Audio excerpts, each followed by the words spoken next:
যারা নিজেদের আত্মার উপরে জুলুম করে, নিজেদের নফসের উপরে জুলুম করে, এখনো ফাহিশা কাজে লিপ্ত হবার পর, অশ্লীলতার সঙ্গে জড়িয়ে পড়ার পর, অথবা নিজেদের নফসের উপরে জুলুম করার পর, যাকারুল্লাহ, যারা আল্লাহকে ডাক দেয়, আল্লাহরে যারা আহ্বান করে, আল্লাহ পাক রব্বুল আলামিনের দরজাদের ভিতরে ঢুকে যায়।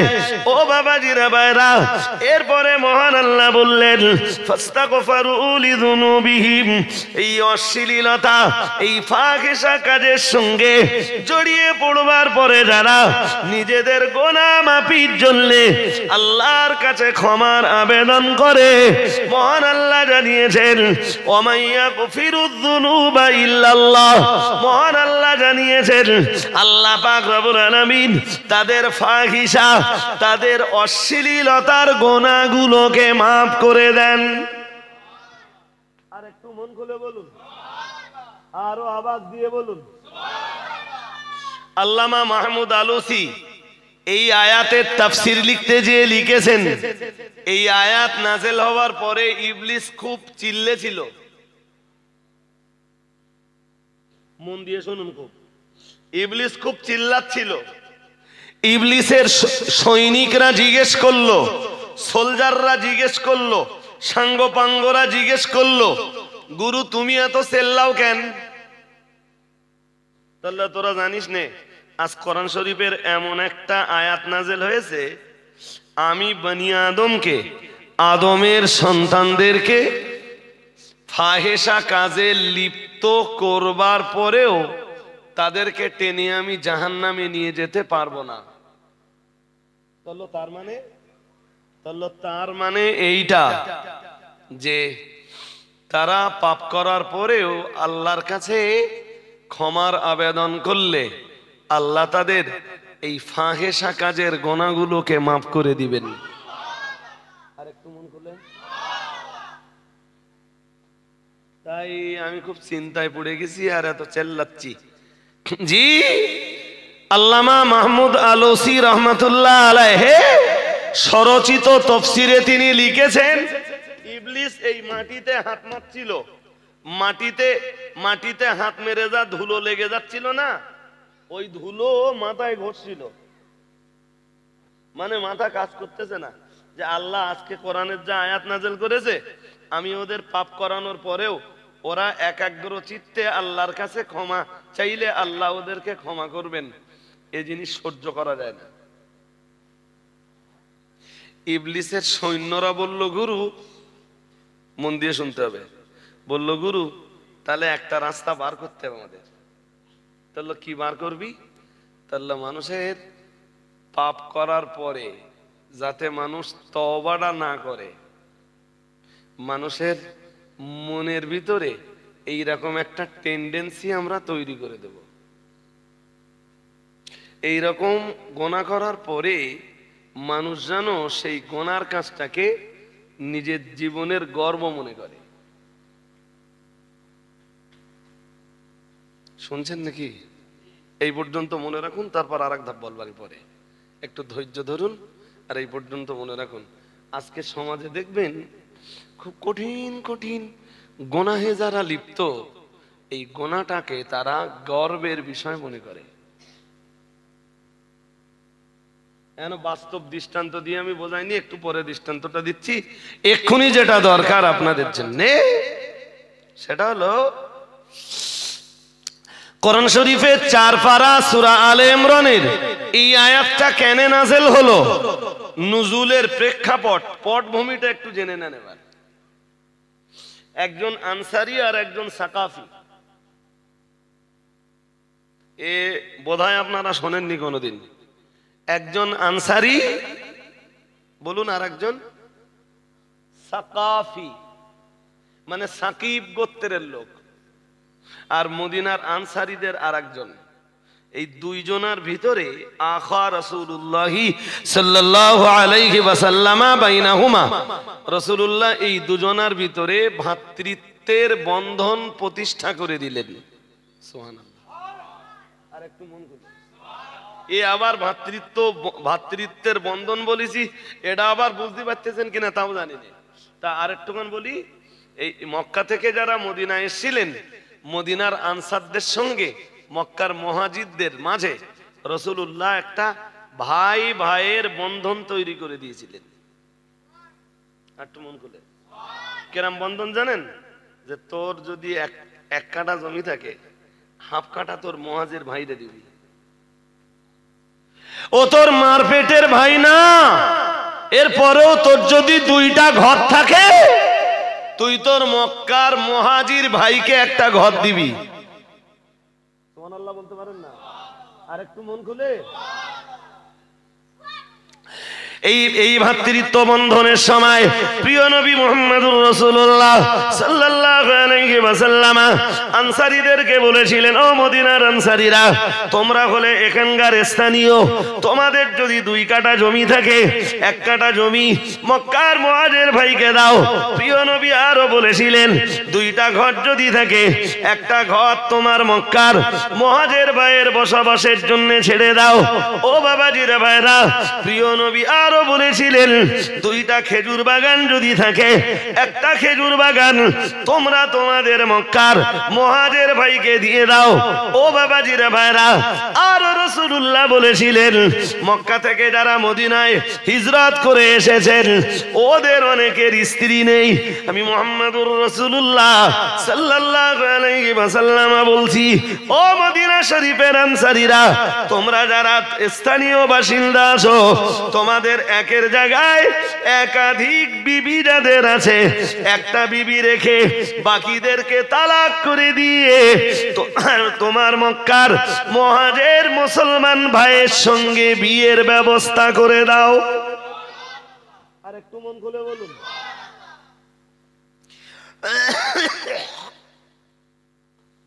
এই যে ভ্রাতৃত্ববোধটা রাসূলুল্লাহ কায়েম করেছিলেন, ঠিক এই রকম একটা ভ্রাতৃত্বের বোধ কায়েম হয়েছিল একজন আনসারী আর একজন সাকাফির ভিতরে। এবার বুঝতেছেন নাকি? একজন আনসারী আর একজন বলুন সাকাফির ভিতরে। তো কিছুদিন বাদে, বেশ কিছুদিন কেটে যাবার পরে রাসূলুল্লাহ একটা যুদ্ধে বার হলেন। মন দিয়ে শুনতে হবে, রাসূলুল্লাহ একটা যুদ্ধে বার হলেন। সেই যুদ্ধে সাকাফি রাসূলের সঙ্গী হলো। আনসারীকে নবী নিজে দায়িত্ব দিলেন, বললেন, তোমার সংসারের দেখভাল আর তোমার ওই ভাইয়ের সংসারের দেখভাল, 2টো দায়িত্বই তোমার উপর থাকলে।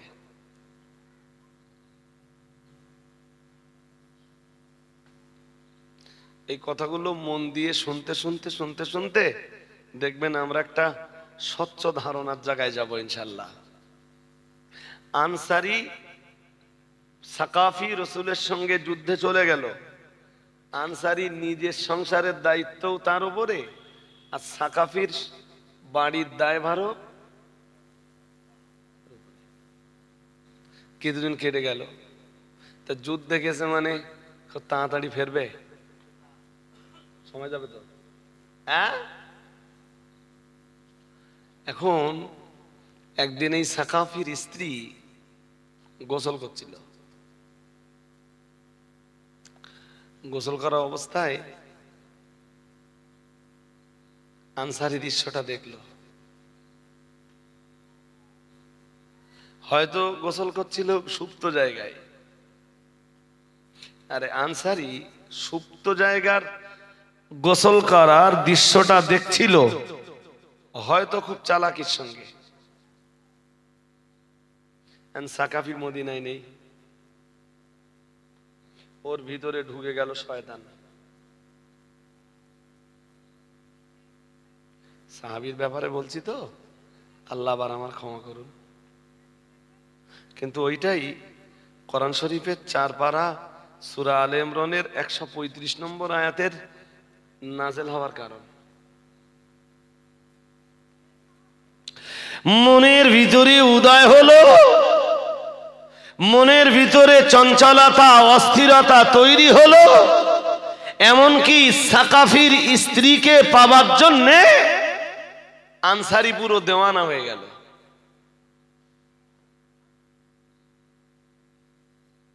নীতি, নৈতিকতা, কোরআন, হাদিস, নবীর দেওয়া দায়িত্ব, সব কথা আনসারি ভুলে গেল। তাফসীর কারকরা লিখেছেন, অনেকগুলো তাফসীরে আমি পড়েছি, সবচেয়ে ভালো লিখেছেন আল্লামা হযরত মাহমুদ আলুসি রহমাতুল্লাহ আলাইহি। উনি লিখছেন যে এমনকি আনসারি নিজের সবকিছু ভুলে যে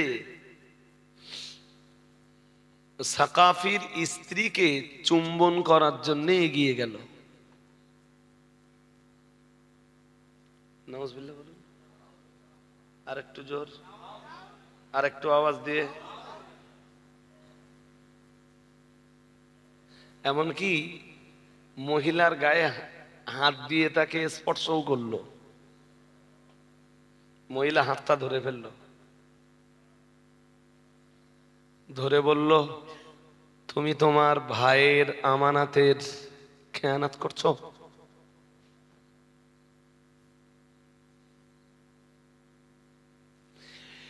এর মনের চঞ্চলতা অস্থিরতা তাকে এমন জায়গায় পৌঁছে দিল, এ সব ভুলে যে ওই মহিলার ছোঁয়া যেটুকু লাগলো ওইটুকু ছোঁয়া পেয়ে নিজের হাতে চুম্বন দিতে লাগলো। নাউজুবিল্লাহ। আমি কি বোঝাতে পারছি আপনাদের নাকি?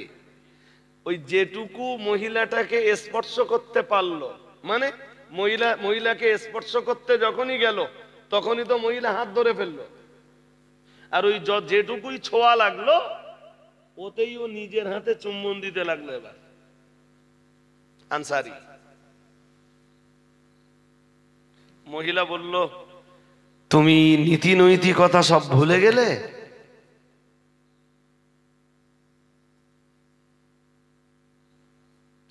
কোরআনের নির্দেশ ভুলে গেলে, কোরআনের নিষেধাজ্ঞা জ্বলন জেলে দিলে।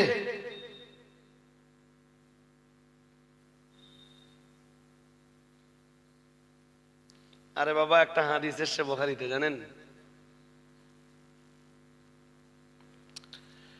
হাদিস শরীফ বিবরণ দিয়েছে প্রিয় নবী মুহাম্মদুর রাসূলুল্লাহ সাল্লাল্লাহু আলাইহি ওয়াসাল্লামের প্রিয়তম সাহাবী হযরত আব্দুল্লাহ ইবনে মাসউদ রাসূলুল্লাহকে জিজ্ঞেস করলেন আইয়ুদ যামবি আযাম, ইয়া রাসূলুল্লাহ ইয়া হাবিবাল্লাহ হুজুর, সবচেয়ে বড় গুনাহ কোনটা? প্রিয় নবী মুহাম্মদুর রাসূলুল্লাহ সাল্লাল্লাহু আলাইহি ওয়াসাল্লাম আল্লাহ পাকের নবী বললেন আনতা জাআলা লিল্লাহি নিদ্দান। প্রিয় নবী মুহাম্মদুর রাসূলুল্লাহ সাল্লাল্লাহু আলাইহি ওয়াসাল্লাম আল্লাহ পাকের নবী জবাব দিলেন, ও আমার সাহাবী আব্দুল্লাহ ইবনে মাসউদ, মনে রাখো সবচেয়ে বড় গুনাহ হলো আল্লাহর প্রতিদ্বন্দ্বী নির্ধারণ করা। মন দিয়ে শুনতে হবে, ওই হাদিসের শেষ অংশটা আমরা নেব। মানে আজকের বক্তব্যের সঙ্গে আমাদের সম্পর্ক হলো ওই হাদিসের শেষ অংশের সঙ্গে, প্রথম অংশের সঙ্গে কোনো সম্পর্ক নেই। সাহাবী জিজ্ঞেস করছেন হুজুর সবচেয়ে বড় গুনাহ কোনটা? নবীজি বললেন আনতা জাআলা লিল্লাহি নিদ্দান, আল্লাহর প্রতিদ্বন্দ্বী স্থির করাটা সবচেয়ে, বলুন বলুন, আল্লাহর মতো কাউকে সাব্যস্ত করাটা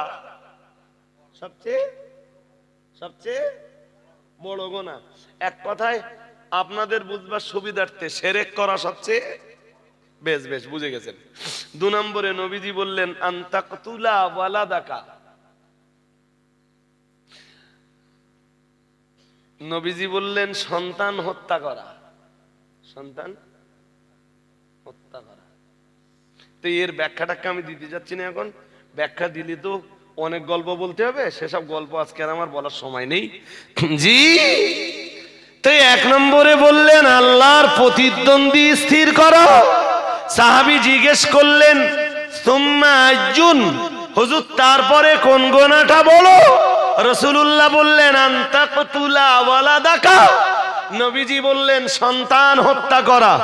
সাহাবী আবার জিজ্ঞেস করলেন হুজুর তারপর কোন গুনাহটা বড় একটু বলবেন? তো নবীজি বললেন আনতুজানিয়া হালিলাতা জারিক। এই যেটা দরকার ছিল এবার সেইটা বলতেছি আপনাদের কাছে, এটা বুখারী শরীফের হাদিস। নবীজি বললেন প্রতিবেশীর স্ত্রীর সঙ্গে জেনা করা। কোথায়? আমার কথা বুঝতে পারিনি। প্রতিবেশীর কেন এত বড় কেন? কেউ যদি মাটিয়ার মতো নোংরা জায়গায় যায় গোনা হবে, একদম ফুলফিল জেনার গোনা হবে। কেউ যদি সোনাগাছি যে রাত কাটায় অথবা সোনাগাছির মেয়েদের সাথে কোনো সম্পর্ক তৈরি করে তো একদম ফুলফিল জেনার গোনা হবে, দেয়ার ইজ নো ডাউট।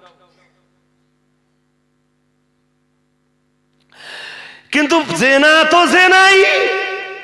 এরপরে রাসূল কেন বললেন আনতুজানিয়া হালিলাতা জারিক? সাহাবী জিজ্ঞালেন সবচেয়ে বড় গুনাহ কোনটা? নবী বললেন এক নম্বরে বললেন আল্লাহর প্রতিদ্বন্দ্বী স্থির করা, দ্বিতীয় নম্বরে বললেন তোমার বাচ্চা তোমার সঙ্গে খাবে এই ভয়ে তাকে মেরে ফেলা, তিন নম্বরে বললেন প্রতিবেশীর স্ত্রীর সঙ্গে ব্যভিচার করা। এই প্রতিবেশী কথাটা রাসূলুল্লাহ বললেন কেন?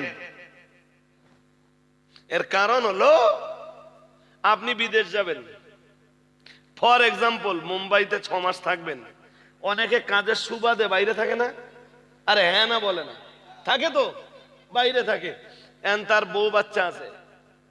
আচ্ছা বলুন দিন, কোন ব্যক্তি বিদেশে থাকবার সময় তার প্রতিবেশী যারা আছে এই লোকটা তার বউ বাচ্চার ব্যাপারে তার প্রতিবেশীদের প্রতি নির্ভরশীল থাকে না? যে যদি আমার বাড়ি কোনো বিপদ আপদ হয় তো আমার প্রতিবেশী দেখভাল করবে, ঠিক না বেটি? প্রতিবেশী দেখভাল করবে। এখন কেউ বাড়ি নেই, প্রতিবেশীর উচিত ছিল ওর বিপদের দিনে ওরে উদ্ধার করা, রাইট? যে লোকটা বাড়ি নেই তার বাড়িতে কোনো সমস্যা হলে প্রতিবেশী যারা আছো তোমাদের দায়িত্ব হলো তাকে উদ্ধার করা। তুমি দায়িত্ব পালন না করে সুযোগ বুঝে প্রতিবেশীর স্ত্রীর সঙ্গে ব্যভিচারে লিপ্ত হলে এখানে দুইটা গুনাহ হলো, একটা হলো জেনার গুনাহ আর একটা হলো খেয়ানাতের গুনাহ। আমি কি বোঝাতে পারছি আপনাদের? কেউ অন্য জায়গায় যে জেনা করলে শুধু জেনার গুনাহ হবে, শুধু খেয়ানাতের গুনাহটা, কিন্তু প্রতিবেশীর স্ত্রীর সঙ্গে যদি কেউ জেনা করে জেনার গুনাহও হবে, খেয়ানাতের গুনাহও হবে।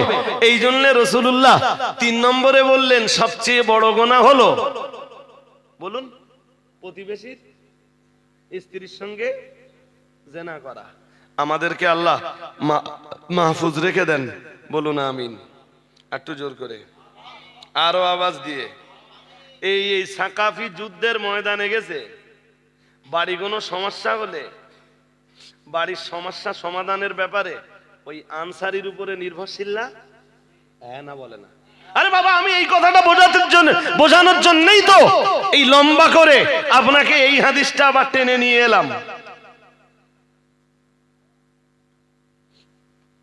সাকাফি আনসারীর উপরে নির্ভরশীল। আমার বাড়িতে যদি কোনো সমস্যা হয় তাহলে আমার ভাই আনসারী আছে, আমার ভাই, সে আমার মায়ের পেটের ভাই না হলেও সে আমার ইমানি ভাই। আরেকটু মন খুলে, সে আমার মায়ের পেটের ভাই না হলেও সে আমার কালেমার ভাই, সে আমার ইসলামের ভাই। তার সঙ্গে ভ্রাতৃত্বের বন্ধন তৈরি করে দিয়েছেন খোদ বিশ্ব নবী। আমার বাড়িতে কোনো সমস্যা হলে নিশ্চয়ই সে আমার বাড়ির সমস্যা দেখভাল করবে, এটাই সাকাফির বিশ্বাস। আর আনসারী কি করলো? আমি কি বোঝাতে পারছি আপনাদের? আনসারী কি করলো? জি, যেই তার স্ত্রীর গায়ে হাত দিল অথবা স্ত্রীর গায়ে হাত দিতে উদ্যত হলো, মহিলা হাতটা ধরে ফেলে বলল, তুমি তোমার ভাইয়ের খেয়ানাত করছো। ব্যাস, আনসারীর যে আকলটা গুম হয়ে গিয়েছিল না, ওইটা যেন এক মুহূর্তের ভিতরে ফিরে এলো। ইস, আমি কোরআন জনম জেলে দিলাম। আল্লাহ পাকের কোরআন যেখানে বলেছে, আল্লাহ পাক রব্বুল আলামিন যেখানে জানিয়েছেন অকুল্লিল মুমিনিনা ইয়াকুদ্দু মিন আবসারিহিম, আল্লাহ পাক রব্বুল আলামিন বললেন, হে আমার নবী, तमाम দুনিয়ার পুরুষদেরকে আপনি বলে দেন তারা যেন তাদের চোখ দুটোকে পর নারী পর স্ত্রী থেকে সামলে নেয়, তারা যেন তাদের চোখ দুটোকে পর নারী আর পর স্ত্রী থেকে দূরে সরিয়ে রাখে। ও বাবাজিরা ভাইরা, আনসারীর মনের ভিতরে উদয় হলো, আল্লাহ পাক রব্বুল আলামিন পর নারী থেকে আমার চোখ সামলানোর নির্দেশ দিয়েছেন, আমার চোখ নিম্নগামী রাখতে বলেছেন, আমার চোখ হেফাজতের নির্দেশ দিয়েছেন। ও বাবাজিরা ভাইরা, প্রিয় নবী মুহাম্মদুর রাসূলুল্লাহ সাল্লাল্লাহু আলাইহি ওয়াসাল্লাম, আল্লাহ পাকের নবী কোন একদিন হযরত আলীরে ডাক দিয়ে বললেন, ও আমার সাহাবী আলী শোনো, আমি মুহাম্মদুর রাসূলুল্লাহ সাল্লাল্লাহু আলাইহি ওয়াসাল্লাম, আমি আল্লাহ পাকের নবী, আমি আল্লাহ পাকের হাবিব তোমায় বলছি আলী, লা তুতবিন নাযারাতান নাযারাতা ফাইন্না লাকাল উলা ওয়া লাইসাত লাকাল আখিরা। প্রিয় নবী মুহাম্মদুর রাসূলুল্লাহ সাল্লাল্লাহু আলাইহি ওয়াসাল্লাম, নবী আমার আলীরে ডাক দিয়ে বললেন, আলী খবরদার খবরদার, আমি আল্লাহ পাকের রাসূল বলছি, রাস্তা দিয়ে চলতে চলতে আকস্মাৎ কোন নারীর প্রতি তোমার দৃষ্টি যদি নিবন্ধ হয়, আমি আল্লাহ পাকের রাসূল বলছি, খবরদার যেন ওই মহিলার দিকে দ্বিতীয়বার তাকানোর চেষ্টাটাও তুমি করো না। ফাইন্না লাকাল উলা, কারণ প্রথমবার ওই নারীর দিকে দেখবার ইচ্ছা তোমায় ছিল না, কিন্তু আমি আল্লাহ পাকের রাসূল বলছি, ওই জন্য আল্লাহর কাছে ওটা তোমার ক্ষেত্রে ক্ষমার যোগ্য। প্রথমবার ওই নারীর দিকে দেখবার কোনো টেন্ডেন্সি তোমায় ছিল না, ইচ্ছার বিরুদ্ধে ঘটে গেছে, তাই আল্লাহর কাছে ওটি ক্ষমার যোগ্য। ওয়ালাইসাত লাকাল আখিরা, কিন্তু দ্বিতীয়বার ওই মহিলার দিকে তুমি দেখবা, আমি মুহাম্মদুর রাসূলুল্লাহ সাল্লাল্লাহু আলাইহি ওয়াসাল্লাম, আমি আল্লাহ পাকের নবী বলছি, না না না না না, ওটা তোমার জন্য জায়েজ নেই। ও বাবাজিরা ভাইরা, ও আজ আমি লম্বা করব না মিয়াজি, ভালো করে মাথায় রাখুন, সাহাবী যখন ওই মহিলার দিকে হাত বাড়িয়েছিলেন আনসারী, সব তামাম জ্ঞান যেন তার ভিতরে লোপ পেয়েছিল, তামাম জ্ঞান যেন সব গুম হয়ে গিয়েছিল। আর যেই না সাকাবীর স্ত্রী বলেছেন, তুমি তোমার ভাইয়ের আমানতকে খেয়ানত করছো, কোরআনকে তুমি জ্বলন জ্বেলে দিচ্ছ, রাসূলের হাদিসগুলিকে তুমি জ্বলন জ্বলে দিচ্ছ, সব যেন আনসারীর সামনে আবার জল করছে, সবগুলো যেন আনসারীর সামনে আবার ফুটে উঠেছে। আনসারী বুঝতে পেরেছেন আল্লাহ পাক রব্বুল আলামিনের কোরআন তো জানিয়ে দিয়েছে, ওয়ালা তাকরাবুজ জিনা ইন্নাহু কানা ফাহিশাতান। আল্লাহ পাক রব্বুল আলামিন বললেন, না না না না না, খবরদার যেন তোমরা জিনা ব্যভিচারের ধারে কাছেও যাবে না। জিনা করা তো দূরের কথা, যে কাজগুলো তোমাদের জিনার দিকে টেনে নিয়ে যায়, না না না না না, ওই কাজগুলোও যেন তোমরা করবে না। ইন্নাহু কানা ফাহিশাতান, নিশ্চয়ই জিনা করা এবং যে কাজগুলি জিনার দিকে টেনে নিয়ে যায়, ও কাজগুলো সব হলো ফাহিশা কাজ, ওগুলো সবই হলো অশ্লীল কাজ। ও বাবাজিরা ভাইরা, আল্লাহ পাক রব্বুল আলামিন নিষেধাজ্ঞা আরোপ করে দিয়েছেন, না না না না না, এই অশ্লীল কাজ যেন তোমরা করবা না। ও বাবাজিরা ভাইরা, আনসারীর মনের ভিতরে উদয় হলো, আনসারী বুঝতে পারলো আমি ভুল করেছি, আমি অন্যায় করেছি, লোকালিটি ছেড়ে দিয়ে চলতে চলতে একটা পাহাড়ের উপরে চলে গেল। পাহাড়ের উপরে যে সাজদায় পড়ে গেল, ইয়া রাব্বি যামবি যামবি যামবি যামবি আল্লাহুম্মা গফিরলি যামবি আল্লাহুম্মা গফিরলি যামবি। ও রব্বুল রব্বুল আলামিন আমার গুনাহ আমার গুনাহ আমার গুনাহ আমার গুনাহ আল্লাহ আমার অপরাধ আমার অপরাধ আমার অপরাধ আমার অপরাধ ও বাবাজিরা ভাইরা আনসারী আনসারী সাজদাটা মানে সাজদার ভিতরে যে সাজদায় পতিত হয়ে আল্লাহরে ডাক দিয়ে শুধু বলছিল আল্লাহ তাআলা আল্লাহুম্মা গফিরলি যামবি ও রব্বুল আলামিন আমার গুনাহ আমার ফাহিশার গুনাহ তুমি maaf করে দাও ও রব্বুল আলামিন আল্লাহ আমার অশ্লীলতার গুনাহ তুমি maaf করে দাও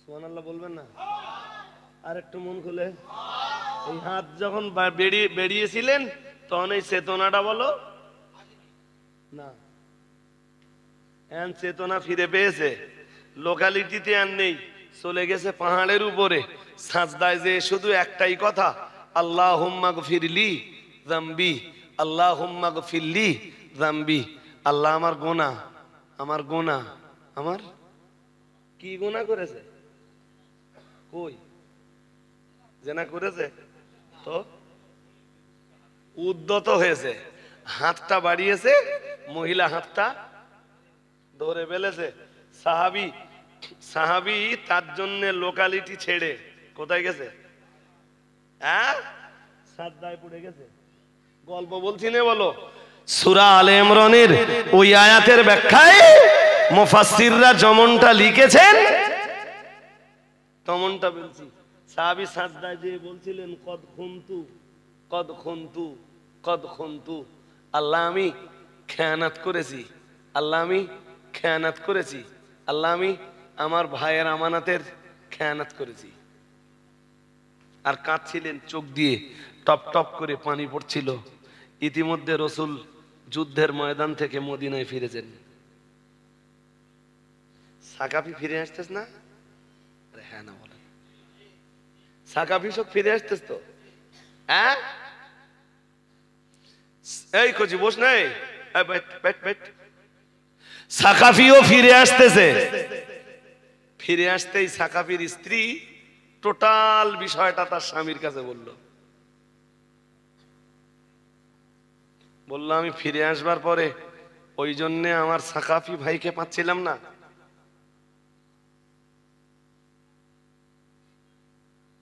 কিন্তু গেল কোথায় সে কোথাও আছে লোকালিটির চলে গেছে তো পাহাড়ের উপরে ভালো করে মাথায় রাখুন ও বাবাজিরা ভাইরা ওই সাকাফি খুঁজতে মানুষের কাছে সন্ধান নিতে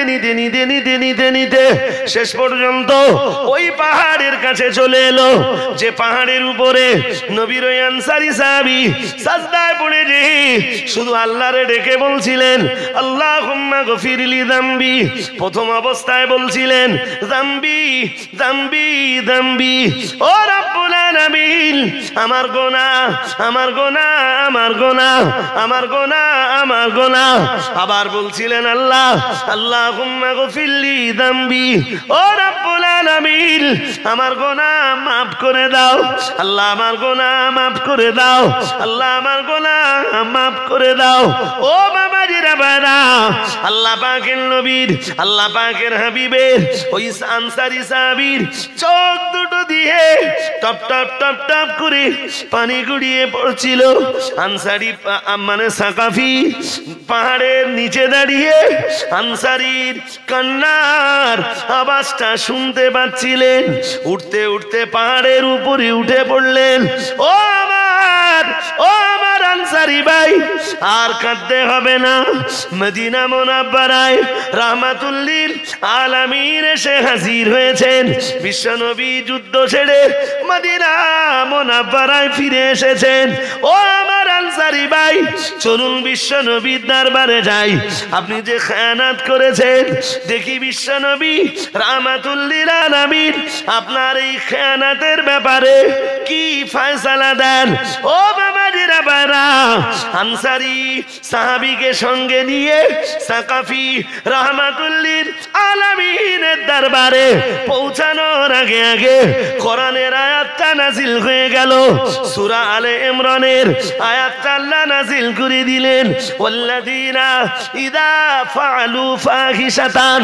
আমার আল্লাহ আয়াত নাজিল করে দিয়ে বললেন, এই পৃথিবীতে যারা ফাহিশা কাজে লিপ্ত হয়, জেনায় লিপ্ত হয় অথবা জেনার দিকে এগিয়ে দেয়, এই কাজগুলিতে যারা লিপ্ত হয়, অশ্লীলতায় যারা লিপ্ত হয়, আল্লাহ পাক রব্বুল আলামিন আবার বললেন আও যালামু আনফুসাহুম, অথবা নিজেদের আত্মার উপরে যারা জুলুম করে, যাকারুল্লাহ, এরপরে নিজেদের ভুলটা বুঝতে পেরে, নিজেদের ত্রুটিটা বুঝতে পেরে, নিজেদের অন্যায়টা বুঝতে পেরে, নিজের অশ্লীলতাটা বুঝতে পেরে, নিজের গুনাহটা বুঝতে পারার পরে যারা আল্লাহকে ডাক দেয়, ফাস্তাগফারু লিযুনুবিহিম, শুধু ডাক দেয় তাই না, আল্লাহরে ডেকে বলে আল্লাহুম্মা গফিরলি যামবি, আল্লাহুম্মা গফিরলি যামবি, আল্লাহুম্মা গফিরলি যামবি। ও রব্বুল আলামিন, আমার গুনাহ তুমি মাফ করে দাও, আল্লাহ আমার গুনাহ তুমি মাফ করে দাও, আল্লাহ আমার গুনাহ তুমি মাফ করে দাও। আল্লাহর কাছে ক্ষমার আবেদন করে আর চোখ দুটো দিয়ে top top top top top top করে পানি গড়িয়ে পড়ে। ও বাবা জিরা বাবা, আল্লাহ তাআলা আমার নবীর কাছে কোরআনের আয়াত নাযিল করে দিয়ে বললেন, ওমাইয়া গফিরুদ যুনুবা ইল্লাল্লাহ, আমার আল্লাহ তাআলা তাদের ফাহিশা আর অশ্লীলতার গুনাহকে মাফ করে দেন। আর একটু মন খুলে বলেন, আনসারি মাফ হয়ে গেছে না? আরে কত বলেন, ও পৌঁছায়নি তখনও। এই অন্যায়টা করার পরে বুঝতে পেরে এত কেঁদেছে পাহাড়ের উপরে সাজদায় যে আল্লাহ ওর গুনাহ মাফির সুসংবাদ দিয়ে কোরআনের আয়াত নাযিল করতেছে নবীর কাছে। সুবহানাল্লাহ বলবেন। আর একটু মন খুলে, ওর ফাহেসা কাজটা কি বলেন দিন? এই আনসারীর ফাহেসা কাজটা কি? ও যেটুকু ওইটাই ফাহেসা, ওইটাই কি সেটা তো জিজ্ঞেস করতেছি। আমি যা বলিস তাই নাকি? আমার ঘুরে ঘুরে ফিরে গিয়ে একই কথা বলে, আপনি যা বলেছেন।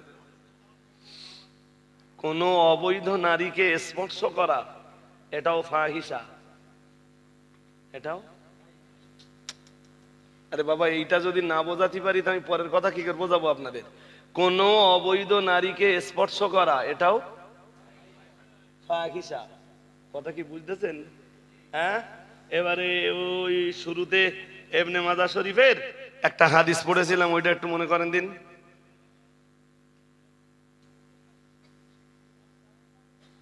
আমার কথা বুঝতে পারেননি? শুরুতে ইবনে মাজাহ শরীফের একটা হাদিস পড়েছিলাম, ওই হাদিসের সঙ্গে এ পর্যন্ত যা যা বলেছি ওইগুলো মেলান। এবার কি হবে? হাদিস শরীফ বিবরণ দিয়েছে, শুরুতেই আমি পড়েছিলাম, প্রিয় নবী মুহাম্মদুর রাসূলুল্লাহ সাল্লাল্লাহু আলাইহি ওয়াসাল্লাম, আমার আল্লাহর নবী বললেন, খামসুন ইদা উবতুলিতুম বিহিল্লাহ, আল্লাহ পাকের রাসূল বললেন, তোমরা যখন পাঁচটা পাপের কাজ করবা, ও বাবাজিরা ভাইরা, নবী আমার বললেন, আল্লাহ তোমাদের উপরে পাঁচটা বিপদ চাপিয়ে দেবেন। ওয়া আউযু বিল্লাহি, আমি আল্লাহর কাছে আশ্রয় চাই, আল্লাহ তুদরিকু বিহিল্লাহ আও কামা কানা আলাইহিস সালাম। প্রিয় নবী মুহাম্মদুর রাসূলুল্লাহ সাল্লাল্লাহু আলাইহি ওয়াসাল্লাম, আল্লাহ পাকের নবী বলছিলেন, ও আমার উম্মতিরা, ও আমার সাহাবীরা, আমি আল্লাহর কাছে আশ্রয় চাইছি ওই পাঁচটা গুনাহের কাজে যেন তোমরা লিপ্ত না হও। আল্লাহ যেন ওই পাঁচটা গুনাহের কাছ থেকে তোমাদেরকে মাহফুজ রেখে দেন, তোমাদেরকে আল্লাহ দূরে সরিয়ে রাখেন। আর ওই পাঁচটা গজব থেকেও আল্লাহ যেন তোমাদের আমাদের হেফাজত করেন। ও বাবাজিরা ভাইরা, যারা 1 নম্বরে নবী জানিয়েছেন লাম তাদহারিল ফাহিশাতু ফি কওমিন কত্তু হাত্তা ইউলিনু বিহা ইল্লা ফাশা ফীহিমুত তাউন ওয়াল আওজাউল্লাতী লাম তাকুম মাদাত ফি আসলাফিহিমুল্লাযীনা মাদাউ আও কামা ক্বালা আলাইহিস সালাম। প্রিয় নবী মুহাম্মদুর রাসূলুল্লাহ সাল্লাল্লাহু আলাইহি ওয়াসাল্লাম, আমার আল্লাহ পাকের নবী বললেন, আমার আল্লাহ পাকের হাবিব বললেন, ও আমার উম্মতিরা, ও আমার সাহাবীরা, মনে রাখো লাম তাদহারিল ফাহিশাতু ফি কওমিন কত্তু, কোন কওমের ভিতরে ফাহিশার পরিমাণ যখন বেড়ে যায়, ও বাবাজিরা ভাইরা, নবী আমার আরেক ধাপ এগিয়ে যেয়ে বললেন হাত্তা ইউলিনু বিহা, এমন কি ওই ফাহিশা কাজগুলি যখন প্রকাশ্যভাবে হয়। আমি তো বোঝাতে চাচ্ছি মিয়াজি, জেনা নামের যে কঠিন গুনাহ রয়েছে ওটা ফাহিশা, এবং যে কাজগুলি মানুষকে জেনার দিকে এগিয়ে দেয় ওগুলো ফাহিশা। কোনো অবৈধ নারীকে মানে স্পর্শ করা, অকারণে স্পর্শ করা, এটাও ফাহিশা। অকারণ এটাই এজন্যই বলেছি মিয়া, ডাক্তারের মানে প্রয়োজন হলে কোনো মহিলা অসুস্থ হয়ে পড়েছেন, ডাক্তার দেখানো দরকার, প্রয়োজনের তাগিদে ডাক্তার রোগীকে স্পর্শ করতে পারে, কিন্তু এত ভিন্ন কেউ যদি খারাপ নিয়েতে কোন নারীকে স্পর্শ করে এটাও ফাহিশা। নবী আমার বললেন কোন সম্প্রদায়ে যখন ফাহিশা বেড়ে যাবে, এমনকি রাসূল বললেন হাত্তা ইউলিনু বিহা, এমনকি প্রকাশ্যভাবে যখন ব্যাপকতার সঙ্গে এই অশ্লীলতা দেখা দেবে, রাসূলুল্লাহ বললেন, ও সাহাবীরা মনে রাখো, আমার আল্লাহ পাক রব্বুল আলামিনের রাসূল জানিয়েছেন ইল্লা ফাশা ফীহিমুত তাউন, আল্লাহ পাক ওই সম্প্রদায়ের ওই কওমের মানুষদের উপরে প্লেগ রোগের মতো মহামারী চাপিয়ে দেবেন। আল্লাহু জাউল্লাতী লাম তাকুম মাদাত ফি আসলাফিহিমুল্লাযীনা মাদাউ আও কামা ক্বালা আলাইহিস সালাম। প্রিয় নবী মুহাম্মদুর রাসূলুল্লাহ সাল্লাল্লাহু আলাইহি ওয়াসাল্লাম, আল্লাহ পাকের নবী বললেন হয়তোবা আল্লাহ প্লেগের মতো কঠিন মহামারী চাপিয়ে দিবেন, অথবা আল্লাহ এমন কঠিন ভাইরাস ওই সমাজের উপরে চাপিয়ে দেবেন। আল্লাহ পাকের রাসূল জানিয়েছেন ওয়ালাউ দাউল্লাতী লাম তাকুম মাদাত ফি আসলাফিহিমুল্লাযীনা মাদাউ, যে ভাইরাসের নাম তোমাদের বাপ দাদা 14 পুরুষের কেউ শুনিনি। ও বাবাজিরা ভাইরা, আপনি যদি তাকিয়ে দেখেন গোটা বাংলা ব্যাপী, গোটা ভারত ব্যাপী শুধু নয়, গোটা পৃথিবী ব্যাপী ফাহিশা যত বাড়ছে, নতুন নতুন রোগের প্রাদুর্ভাবটাও তমন।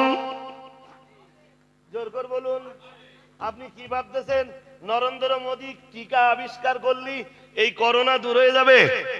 হ্যাঁ যাবে। তা কোন দেশ করলে দূর হবে? দূর হবে তখন যখন এই ফাহিশা দূর হবে। কি দূর হবে বলেন? রাজপথে ধরে চুমু খাচ্ছে,